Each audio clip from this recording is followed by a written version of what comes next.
Live from New Delhi, you're watching DD India News Hour, India's voice to the world. I'm Shubhendu Ghosh, coming up in the next hour. Tension mounting between Washington and Moscow as Trump orders nuclear submarines moved in appropriate regions after Russia's provocative statements. Amid difficult relations with Trump, Fed leadership in turmoil, Governor Kugler announces to step down, while confusion over Chair Powell's continuation remains. Prime Minister Narendra Modi to visit holy city of Varanasi in Uttar Pradesh today to unveil projects worth 2,200 crore rupees, catering multiple sectors. In an ongoing encounter in Jammu and Kashmir, one terrorist gunned down under Operation Akhal in Kulgam district. In cricket, India rocks England on day 2 of the 5th test, makes 75 for 2 in second innings at stumps, lead England by 52 runs.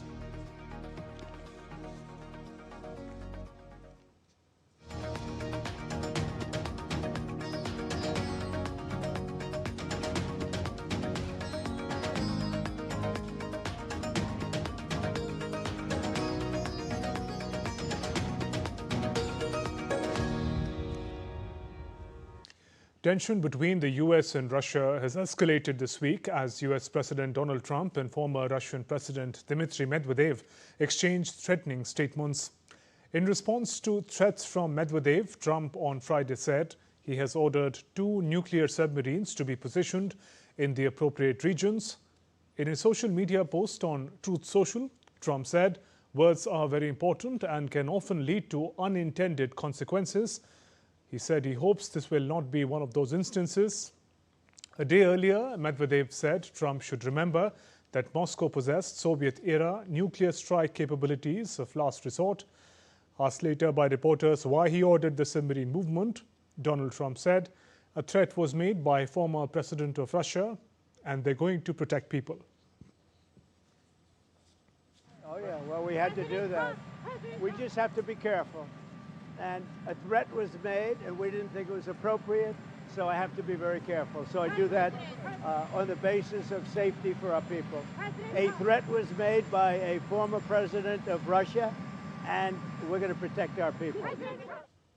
And DD India correspondent Akshay Dongre is joining us live from New Delhi with more. Akshay, how do you read Trump's nuclear posturing against Russia?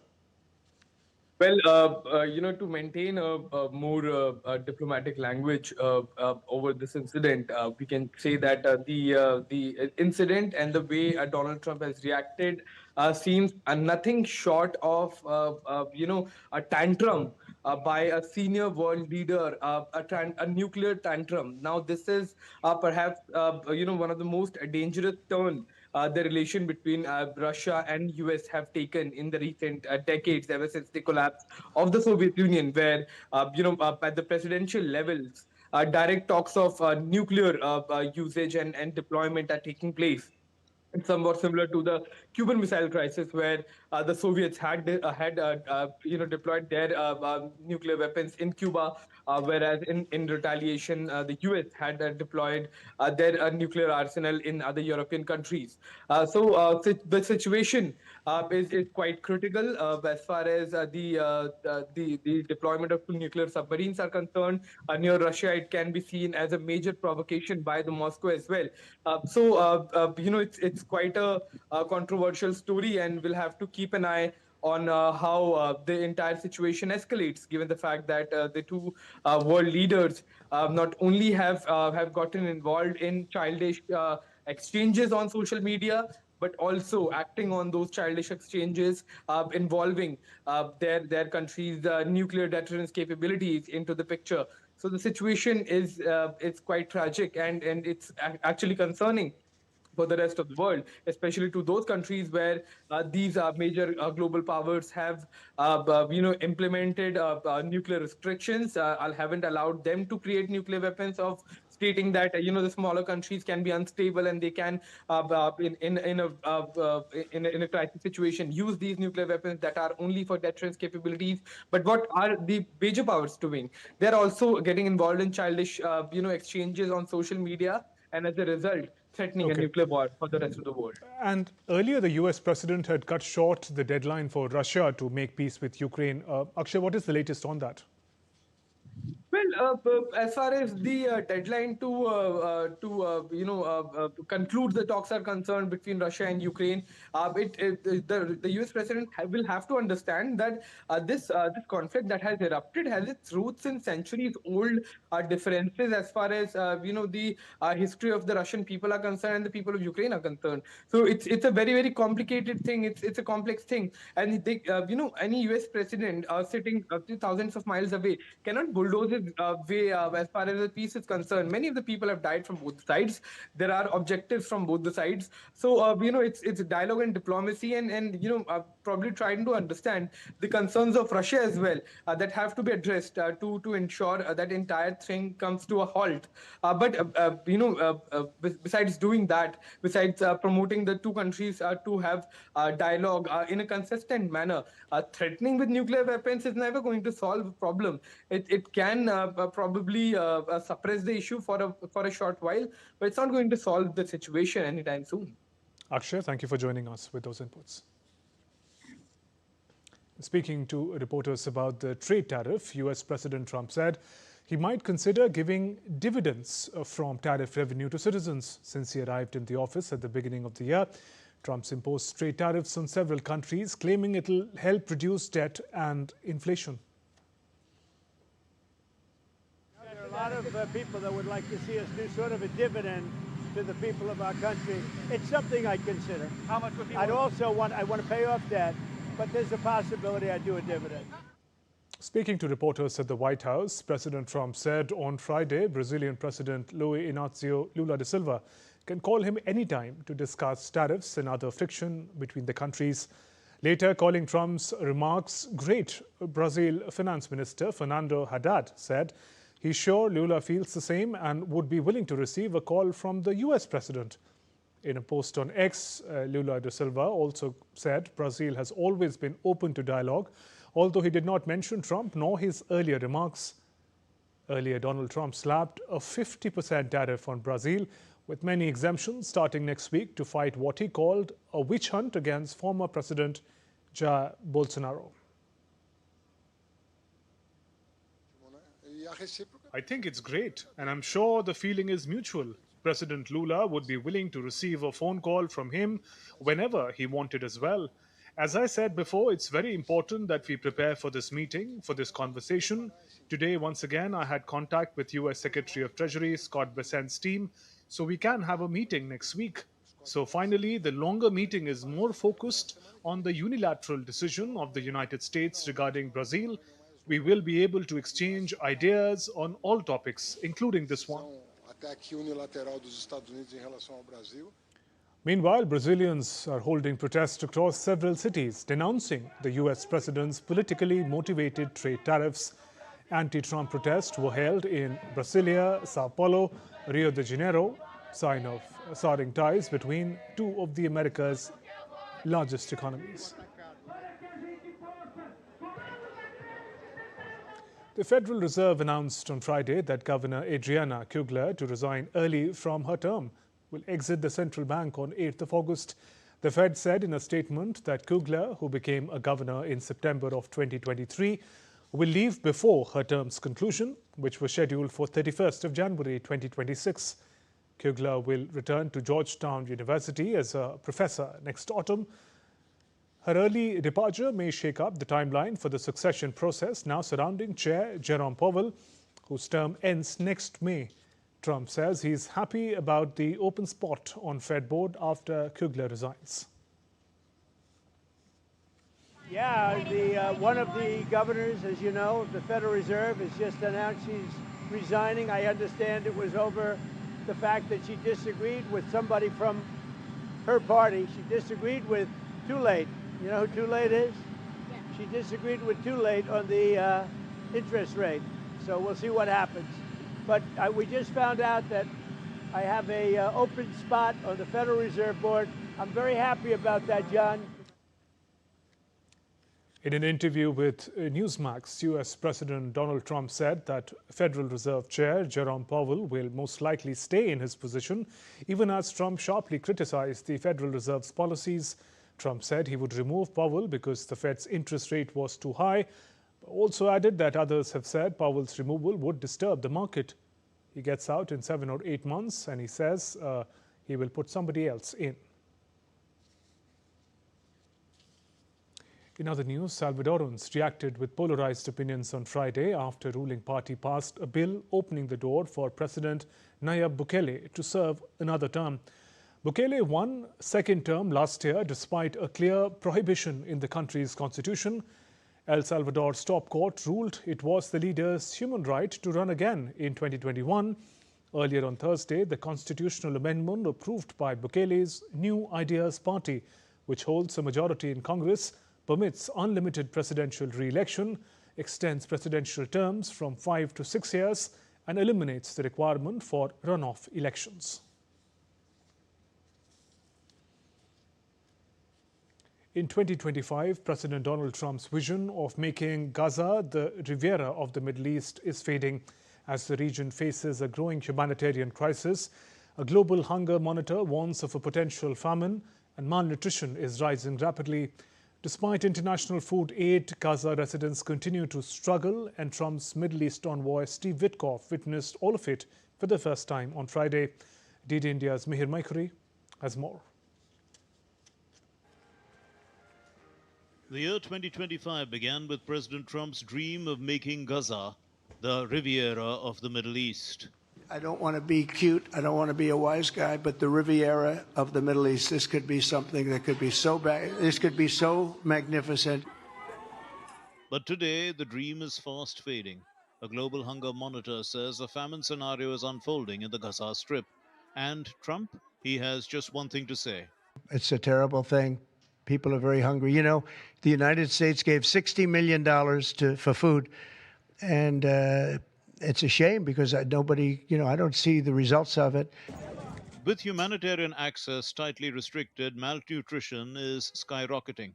Locals walk for miles just to reach aid points, only to scramble for a bag of food. On Friday, Trump's envoy to the Middle East, Steve Witkoff, inspected food aid distribution in Gaza. At the site, a Gazan man had a message for him and for the world. I sent a message to US officials and to Witkoff. End these things completely. Stop the war entirely and open the crossings so we can live like the other countries out there. Let our children live. We don't want aid here. We come and get humiliated and shot at. We are humiliated just for a loaf of bread. This is not a life. This is not living. We want everyone to make concessions and bring peace. Humanitarian help is pouring in from other countries of the world. Spain has dropped 12 tons, France 40 on Friday, while the UAE has dropped over 3,700 tons of food and supplies into Gaza over the last 5 days. Israel maintains that it has no intention to starve Gaza, forcefully rejecting accusations of genocide. Meanwhile, international momentum for recognizing the state of Palestine is building.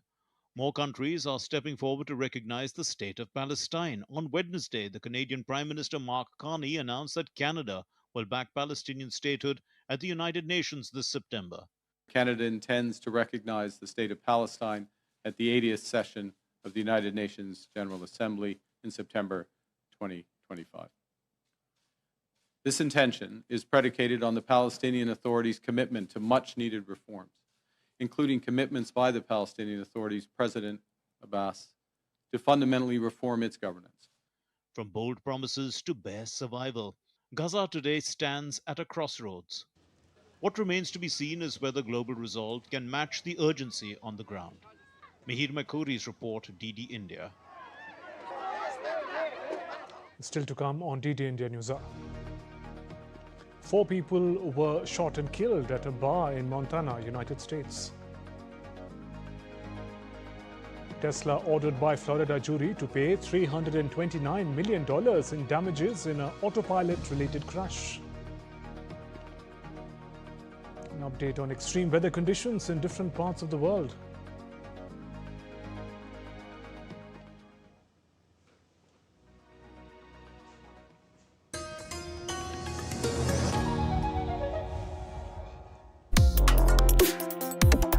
Complex issues, hidden agendas, twists and turns, strategic games. We think all dots are linked. We just need to connect them. Join me every week as I connect the dots to unravel hidden designs in statecraft, mysteries, and decode issues that matter to you. Watch Connecting the Dots with me at these times on DD India.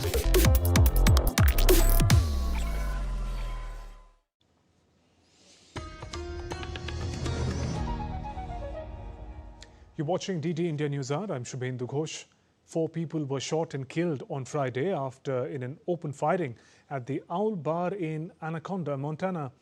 Manhunt for the suspect, identified as 45-year-old Michael Paul Brown, who lived next door to the bar, is underway. What led to the shooting remains unclear as FBI helps police in the investigation.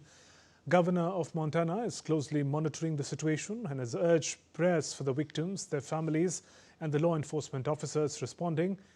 So far in 2025, there have been about 256 mass shootings in the US, including Friday's shooting in Anaconda, while around 503 incidents were reported last year. A Florida jury on Friday found Tesla liable in a deadly 2019 crash involving its autopilot system. It ordered the company to pay a staggering $329 million in damages to the victims' families. The payout includes $129 million for compensatory damages and $200 million of punitive damages. Tesla was sued by estate of Nabel Benavides Leon and by her former boyfriend Dylan Angulo. The lawsuit stemmed from a 2019 crash when George McGee drove his 2019 Tesla Model S and slammed into a parked Chevrolet Tahoe. The victims were standing beside the SUV on the shoulder. An investigative hearing into a deadly mid-air collision of a U.S. Army helicopter and a passenger plane that killed 67 people in Washington has revealed a discrepancy in the chopper's altitude displays. The National Transportation Safety Board, the U.S. agency tasked with examining major accidents, held hearing from Wednesday to Friday with rigorous questioning of experts and various other parties, including regulators and air traffic controllers. There were no survivors in the January 29th mid-air collision involving the Sikorsky Black Hawk military helicopter and Bombardier operator by a subsidiary of American Airlines. The findings revealed this week showed differences between the altitude indicated by the radar altimeter and the barometric altimeter on the aircraft. The collision was the first major plane crash in the United States since 2009, when 49 people were killed near Buffalo, New York. In other news, Prime Minister Ousmane Sonko on Friday unveiled a new economic recovery plan for Senegal, pledging to finance 90% of the initiative through domestic resources and avoid additional debt. Sonko stated that Senegal has identified over 4.6 trillion CFA francs in resources available between 2025 and 2028 without increasing national debt. The plan, designed to stabilize the country's finances following its recent start in oil and gas production, comes as Senegal faces financial difficulties and allegations of debt misreporting. The country is grappling with billions of dollars in hidden debt from previous administration, which led to the International Monetary Fund freezing its loan program. The strategy focuses on reducing public spending and increasing revenue to cut the budget deficit from 12% of GDP in 2024 to 3% by 27.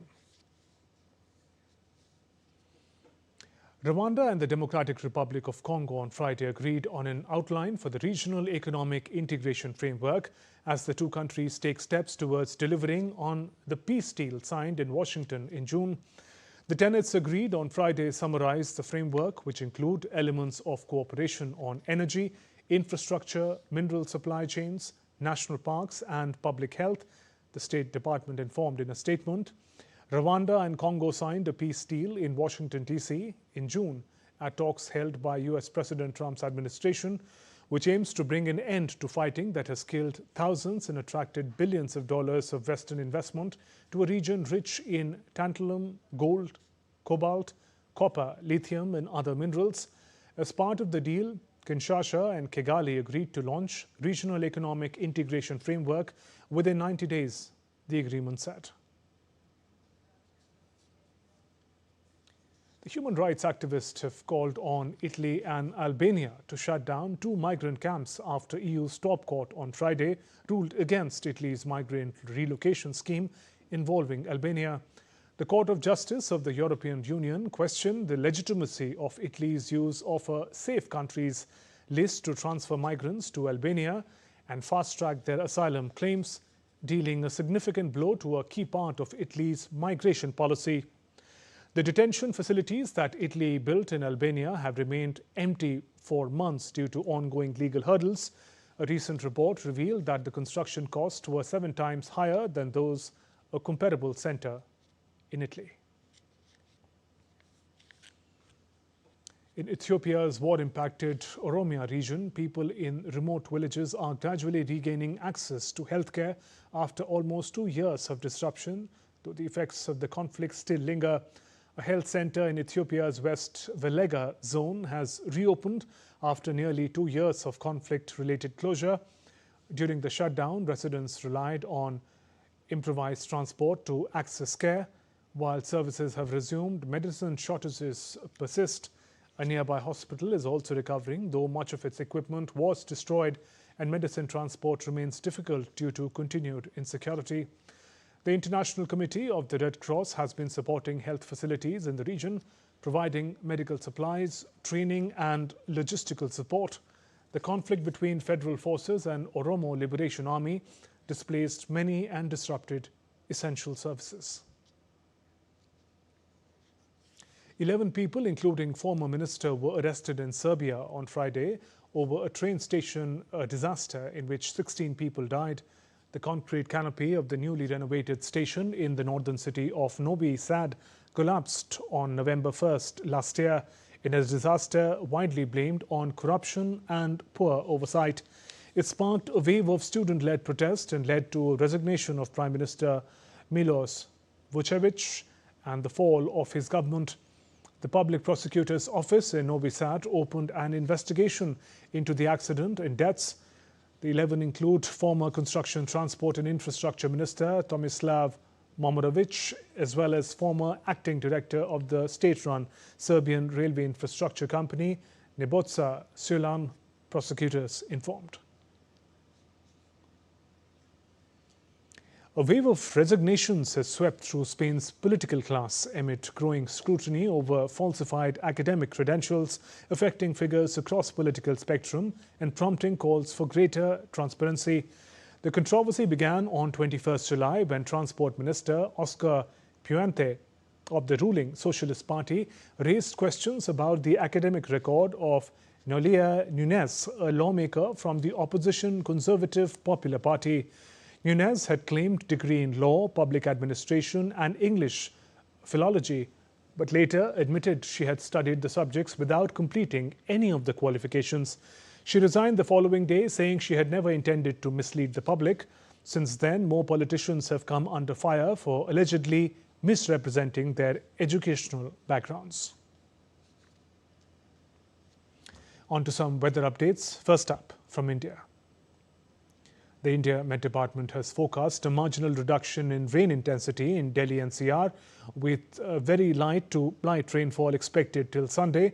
However, Met Department lifted yellow alert warning and forecasts generally cloudy sky of the national capital amid effective fishermen alert until August 5th along coastal areas adjoining the Arabian Sea and Bay of Bengal.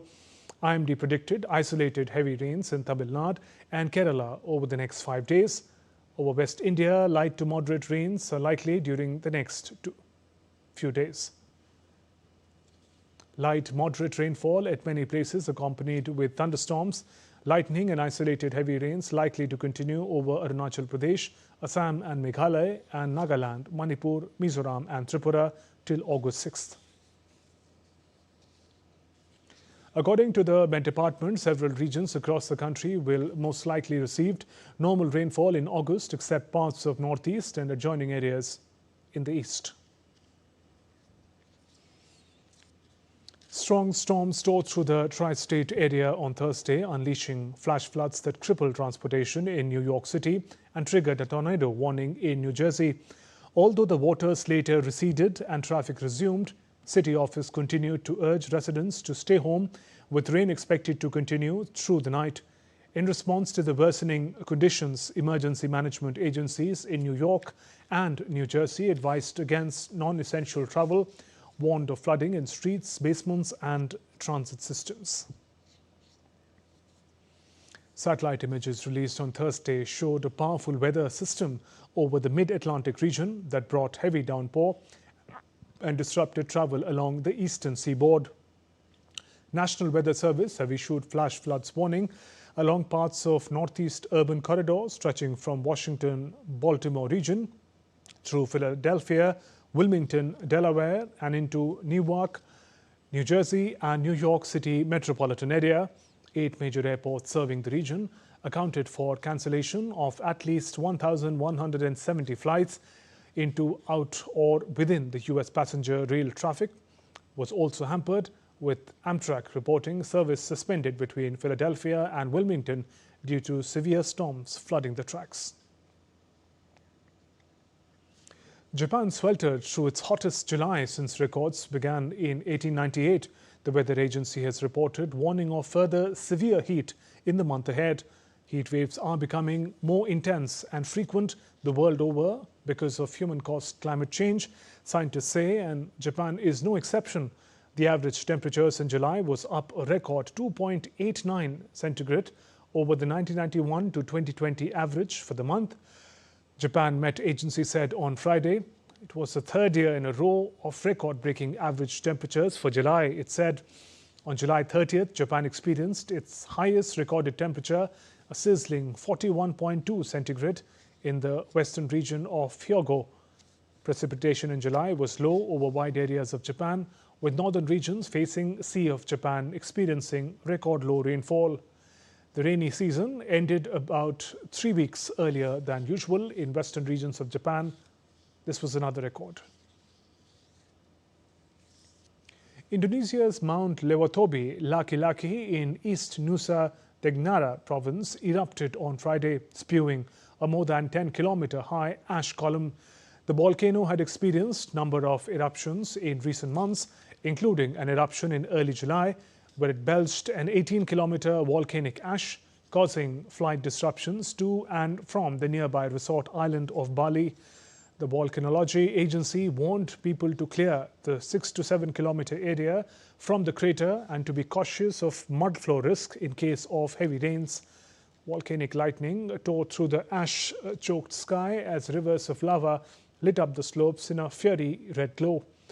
The eruption unleashed a violent fusion of fire and storm. A severe drought is gripping Hungary's Homokostag region, leaving crops wilted and groundwater shrinking. Despite efforts like canal cleaning projects, the land between Danube and Tisza rivers is drying fast, making farming nearly impossible. Beekeepers are moving hives miles away from pollen, and some farmers are abandoning livestock or switching jobs as losses mount. With climate change worsening and inflation climbing, the future of agriculture here is uncertain unless urgent water-saving solutions arrive soon. Still to come on DT India News Hour. India gets last of the Spain-built C-295, while remaining 40 will be built at Airbus facility in India's Gujarat. Indian Army signs contract for new generation indigenous 50-ton tank transporter trailers to boost operational mobility.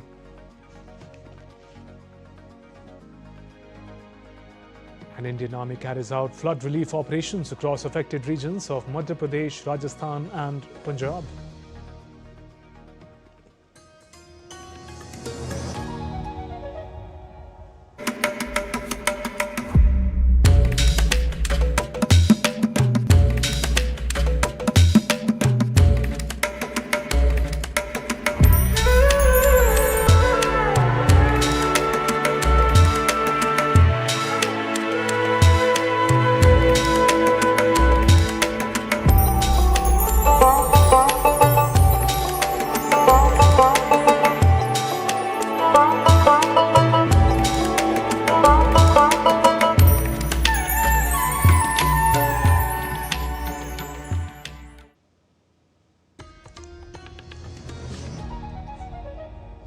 Welcome back. You're watching DD India News Hour. I'm Shubhendu Ghosh. Our top stories.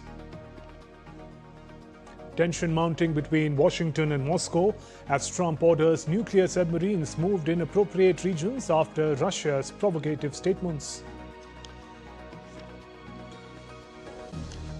Prime Minister Narendra Modi to visit the holy city of Varanasi in Uttar Pradesh today, unveil projects worth 2,200 crore rupees catering multiple sectors. In an ongoing encounter in Jammu and Kashmir, one terrorist gunned down under Operation Akhal in Kulgam district. And in cricket, India rocks England on day 2 of the 5th test, makes 75 for 2 in second innings at the stumps, lead England by 52 runs. Prime Minister Narendra Modi is set to visit his parliamentary constituency Varanasi in Uttar Pradesh today to inaugurate and lay foundation stone of multiple infrastructure and development projects valued at approximately rupees 2,200 crores. The projects aimed at boosting connectivity, urban development and public amenities in the region are part of ongoing efforts to transform Varanasi into a smart and sustainable city. Spanning sectors such as infrastructure, education, healthcare, tourism, cultural heritage and urban development, with key highlights including road and power upgrades, riverfront and beautification of 21 parks, 47 drinking water schemes under Jal Jeevan Mission, enhanced school and hospital facilities.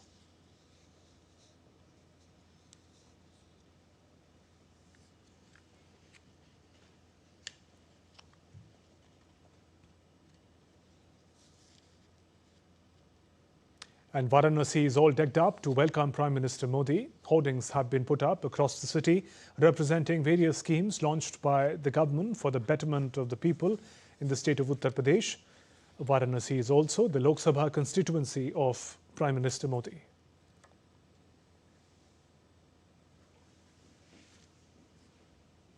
Moving on, in Jammu and Kashmir, security forces have gunned down one terrorist under Operation Akhal in general area of Akhal in South Kashmir's Kulgam district. The Chinar Corps of Indian Army said intermittent and intense firefight continued through the night. It added that alert troops responded with calibrated fire and tightened the noose while maintaining contact. One terrorist has been neutralized by the joint team of Jammu and Kashmir Police and Army and the Central Reserve Police Force. Operation is still underway. Notably, Indian security forces have intensified their counter-terror operations in Jammu and Kashmir, eliminating several terrorists in separate encounters over the past few days.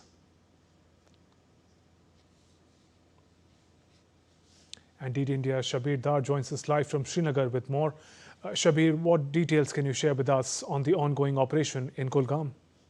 Yeah, one terrorist has been killed in this ongoing operation. The operation started yesterday evening when the security forces had a specific information about the presence of terrorists in the forest area of Akhal. Akhal is a village and it is surrounded by a dense forest. So in that forest area, the security forces launched the combing operation last evening, which resulted in an encounter because the terrorists hiding in the dense forests fired on the security forces, and the fire was retaliated, which resulted in an encounter. It continued till late evening, and owing to the darkness and the dense foliage, the operations were halted overnight, and it resumed early in the wee hours today with a big success to the security forces, as one terrorist has been killed as we speak. So there are reports of some more hiding in the forests. So the operation is going on, a joint operation by the Indian Army, CRPF, and the Jammu and Kashmir Police. Additional reinforcement has been pressed in. The use of modern technology is being used. The drones have been pressed into service, and sniffer dogs have been put in action. So every effort is being made by the security forces to ensure that all hiding terrorists are neutralized as soon as possible. Right. Also, there has been a noticeable spurt in anti-terror operations in Jammu and Kashmir in the last few days. Yeah, today's operation, today's encounter is the third encounter in past week, because we have seen in the Operation Mahadev 3 hardcore terrorists who were involved in the gruesome murder of tourists in Pahalgam on April 22. They were gunned down in a specific and calibrated, operation in the Dachigaon forests a few days back. And after that, we saw troopers had a huge success in Punach area by neutralizing two elite terrorists who tried to infiltrate from the Pakistan side to our side. So the alert troops, filed the infiltration bid and resulted in gunning down two terrorists. So today is the third encounter in past week, and we're seeing that whole of government approach is being adopted by the administration in Jammu and Kashmir, including both the security forces and the civilian administration, to ensure that the terror ecosystem is dismantled and the active terrorists in Kashmir are neutralized as early as possible, because the clear directions are being given to the army and police by the top leadership that no stone is left unturned to ensure that Kashmir is freed from the menace of terrorism, and all the remaining terrorists who are hiding in the forest areas are being traced and and killed and neutralized. So these operations are part of that strategy, because we have seen a spurt in the anti-terror operations in past some time, Right. and a huge success is being registered by the security forces. Right. Shabir, appreciate you joining us with those updates. In a significant step towards enhancing its operational mobility and supporting Atmanirbhar Bharat initiative, the Indian Army will procure 212 state-of-the-art 50-ton tank transporter trailers from a leading technology solutions company. The contract, worth 223.93 crore rupees, was signed with Axis Gates Aerospace and Technologies Private Limited under the Buy Indian IDDM category. These next-generation trailers come equipped with hydraulic or pneumatic loading ramps and steerable and lift-table axles, enabling swift and efficient transportation of tanks and other armored vehicles across diverse and challenging terrain. The advanced mobility solutions offered by these platforms will act as a force multiplier for the Field Army, significantly enhancing its logistical and operational capabilities. The indigenous procurement not only marks a boost to the Indian defence manufacturing ecosystem, but also promises sustained employment generation. Meanwhile, apart from safeguarding the country, Indian Army remains steadfast in its commitment to assist civil authorities during natural calamities, continuing its dedicated flood relief operations across the affected regions of Madhya Pradesh, Rajasthan and Punjab. Flood relief column operating are actively conducting reconnaissance of affected areas to assess potential requirements for relief and support. They are also providing technical assistance for waterlogging issues due to flood-like conditions. So far, 105 civilians rescued and extended medical aid to cover 300 persons. The Indian Army continues to monitor the situation closely, remains fully prepared to respond to any emergent contingencies with speed, compassion and professionalism. Admiral Dinesh K. Tripathi, India's Chief of Naval Staff, is on a 4-day visit to Japan from 30th July till today. During his visit, Admiral Tripathi visited Japan Maritime Self-Defense Forces Fleet Headquarters and Maritime Operations Center, gaining insights into Japan's maritime domain awareness, operational structure and strategic maritime objectives. He was briefed on the organization of JMSTF as also the objectives and roles of the service. The visit and interactions in Japan paved the way for enhanced mutual understanding in key areas of shared maritime interests. The Embassy of India in Dublin has issued a security advisory urging Indian citizens in Ireland to exercise caution following a recent rise in physical attacks targeting members of the Indian community. The advisory issued on X, the embassy says, and I quote, "There has been an increase in instances of physical attacks reported against Indian citizens in Ireland recently. The embassy is in touch with the authorities concerned of Ireland in this regard. At the same time, all Indian citizens in Ireland are advised to take reasonable precautions for their personal security and avoid deserted areas, especially in odd hours." The embassy in Dublin also shared its contact details that you can see on the screen.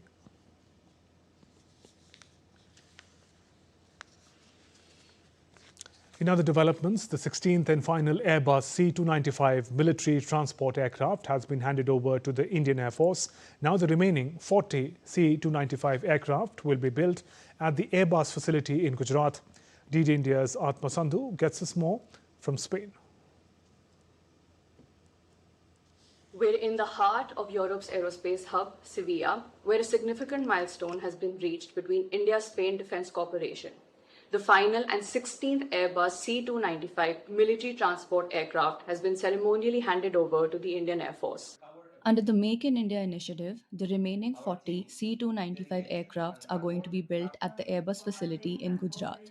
The facility was launched by Tata Advanced Systems Limited and formally inaugurated in October 2024 by Prime Minister Modi and Spanish Prime Minister Sanchez.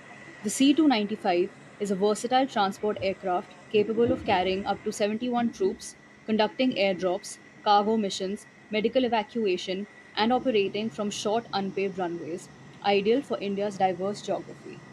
Right now, we'll move to the more important part, which is the 40 aircraft that are to be built and integrated in India.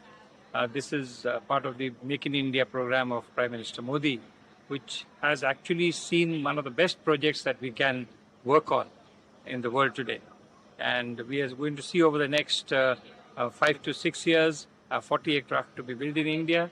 This not only will create an ecosystem for building aircraft, but it will also make sure that most of the parts of an aircraft are built in India too. Airbus and Tata describe this landmark deal as a cornerstone for Atmanirbhar Bharat, highlighting India's self-reliance in boosting its defense power by creating around 15,000 high-skilled direct jobs, around 10,000 indirect jobs, and integrating 125 domestic MSMEs into the aerospace supply chain. We deliver aircraft number 16. All the aircrafts were delivered ahead of contract, and we are very proud. The customer satisfaction is being 100%. So we reach the highest level of quality in the deliverables of these aircrafts. It's been a day of pride also because we built during all these years a team spirit with the Indian Air Force, with our dear customer, where the teams built not only transparency in the way of working, but real, true trust. This project has strengthened India-Spain relations beyond defense cooperation. It exemplifies the growing convergence between the two nations in global supply chains and technology development. This is Atman Sandhu in Spain for DD India. The second edition of the 9-day Chinar Book Festival is set to commence today in Srinagar, the capital of the Indian Union Territory of Jammu and Kashmir. The festival will feature over 200 publishers and bookstalls from across the country, offering titles in multiple languages, including Hindi, Urdu, Kashmiri and English. Organized by the National Book Trust, the event will run from August 2nd to 10th at the Sher-e-Kashmir International Conference Centre, overlooking Dal Lake. Following the overwhelming response to its inaugural edition last year, this year's festival promises an even more expansive celebration of literature across diverse languages. National Book Trust Director Yuvraj Malik emphasized the festival's role as a dynamic platform for cultural dialogue and educational enrichment, going well beyond conventional book displays. Union Education Minister Dharmendra Pradhan to inaugurate the second edition of the Chinar Book Festival. He will be joined by Jammu and Kashmir Lieutenant Governor Manoj Sinha. The day will also include introductions with academic leaders from J&K and Ladakh, highlighting efforts to develop the region into a vibrant hub of education, research and innovation.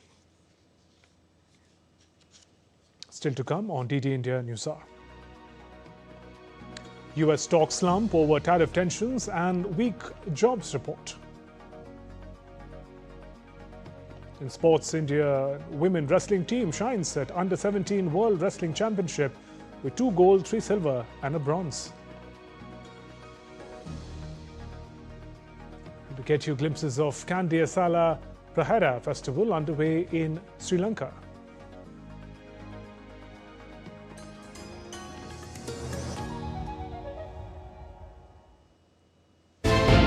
Geopolitics and trade deals. Economic challenges amid development.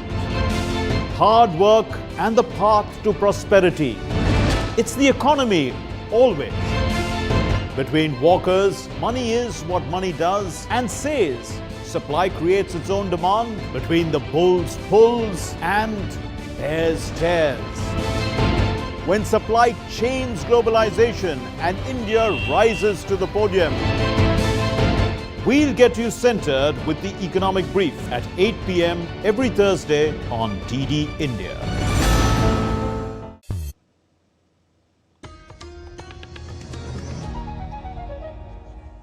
Welcome back. You're watching DD India News Hour. I'm Shubhendu Ghosh. US stocks slumped on Friday with S&P on track for its biggest daily percentage decline in more than 3 months. As new US tariffs on dozens of trading partners and a surprisingly weak jobs report spurred selling pressure. Also weighing on equities was a tumble in Amazon.com shares after the company posted quarterly results but failed to meet the lofty expectations for its Amazon Web Services cloud computing unit. S&P 500 lost 1.60%, while Nasdaq Composite lost 2.24%. The Dow Jones Industrial Average fell 1.23%. Market experts predict the Fed will cut rates by at least 25 basis points at its September meeting. e-Rupee, a voucher-based digital payment system, was launched on this day in 2021, becoming key tool for direct benefit transfers and a significant step towards financial inclusion. e-Rupee is basically a digital voucher which his beneficiary gets on his phone in the form of an SMS or a QR code. It is prepaid voucher which can be redeemed at any center that accepts it. The e-Rupee is one-time contactless cashless voucher-based mode of payment that helps users redeem the voucher without a card, digital payments app or internet banking access. Launching the initiative, Prime Minister Narendra Modi said e-Rupee voucher will play a huge role in making direct benefit transfer more effective in digital transactions in the country and will give a new dimension to digital governance. He said e-Rupee is a symbol of how India is progressing by connecting people's lives with technology. Let's now turn to sports in DD India News Hour. India achieved remarkable success on the first day of the Under-17 Wrestling World Championship in Athens. Indian women's team has secured a total of 6 medals, 2 gold, 3 silver and 1 bronze, bringing glory to the nation. The team clinched the Champions Trophy with 151 points, while the US finished as runners-up with 142 points. Japan secured the 3rd position with 113 points. The championship continues in Athens, where Indian wrestlers are set to compete in remaining bouts in freestyle category. In cricket, day 2 of the 5th test between India and England saw a thrilling shift in momentum as 15 wickets tumbled after India collapsed early, posting 224. England's openers raced to 109 for 1 before Mohammad Siraj and Prasidh Krishna led fiery comeback. Both pacers claimed 4 wickets each, dismantling England for 247. Yashasvi Jaiswal's unbeaten 51 of 49 helped India recover to 75 for 2 by stumps, extending their lead to 52. With the pitch offering plenty to the bowlers and pressure mounting, the contest remains finely balanced heading into day 3. And DD India correspondent Narayan Singh joins us with more updates on this game. Narayan, dramatic turnaround by the Indian bowlers on day 2 of the Oval Test.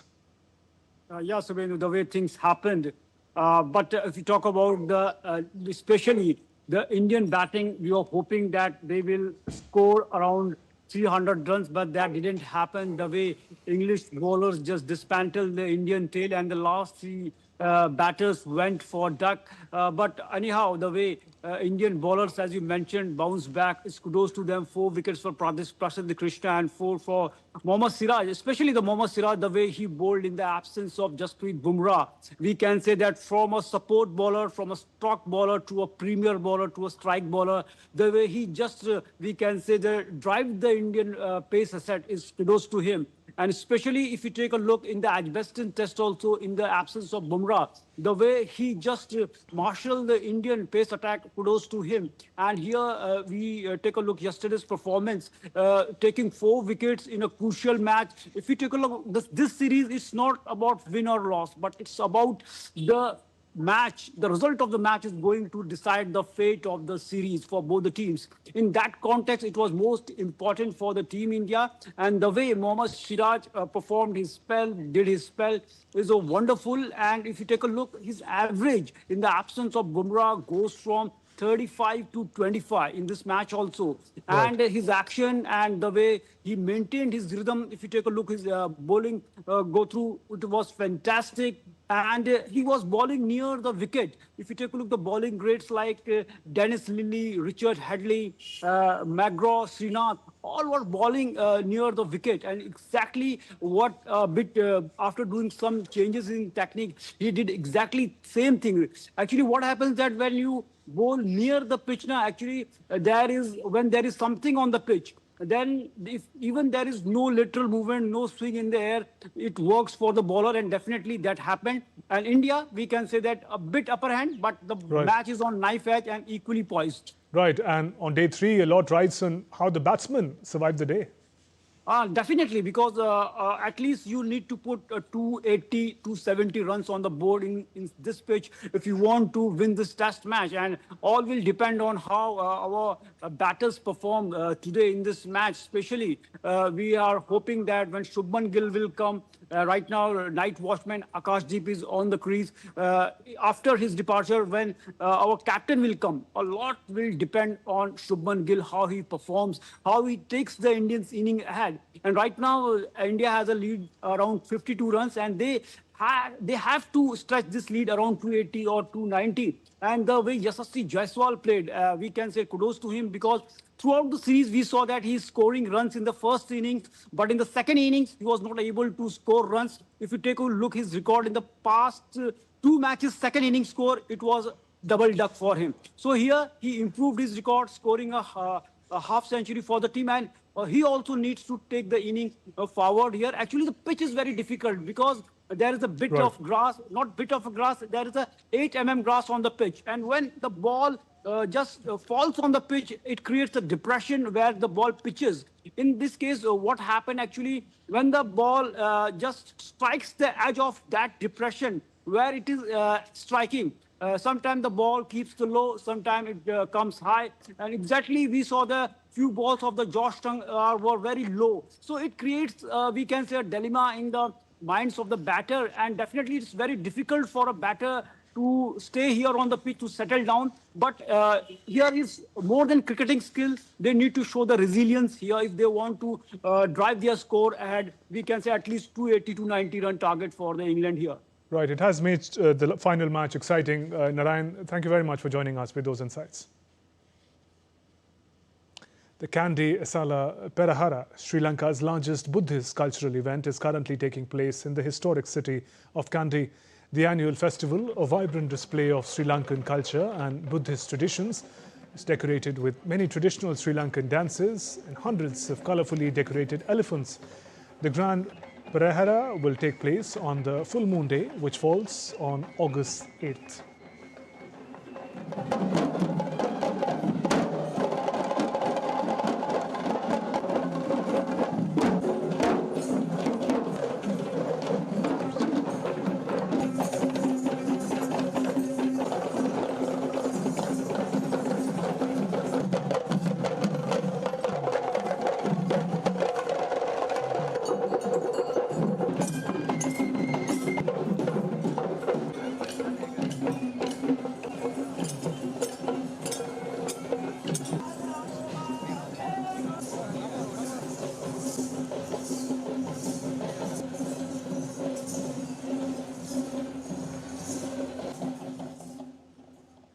That's all for this edition of DD India News Hour. Let us know your thoughts on the news of the day. For those on the go, you can get all the latest news and updates from India and across the world on DD India mobile app. This app is available on both Android and iOS. Scan the QR code on the screen to download now. And we'll be back with more news as it breaks here on DD India.